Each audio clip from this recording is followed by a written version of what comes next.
Nè, có một mạnh thường quân ở bên Tân Quyên nè, họ đồng ý tài trợ cho những anh em nào ở tù về á, mà lên đây làm á, mà lên đây làm trong hội của tôi á, thì chị ấy cho được 2 bộ quần áo tự lựa, quần áo mới đàng hoàng nghe anh em.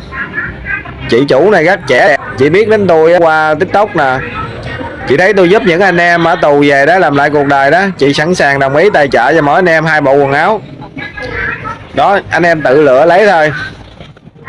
Chị còn nhỏ tuổi lắm nhưng chị trẻ đẹp lắm, nhưng mà chị tấm lòng rất là tốt. Tôi cũng đã thay mặt các anh em mà trong hội Hoàng Lương mà đã lên đây làm với tôi đó, cũng làm lại cuộc đời đó, thay mặt cảm ơn chị đã rồi. Anh em từ nay cứ yên tâm là có quần áo mặc rồi nha, quần áo mới đàng hoàng nha anh em, chứ không phải đồ cũ à nha. Đó chị chủ thấy chưa, đó chị trẻ đẹp không. Đừng, đây là shop của chị nè, quần áo của chị nè, đó quá trời quần áo luôn, đủ thứ loại hết trơn nè anh em ơi.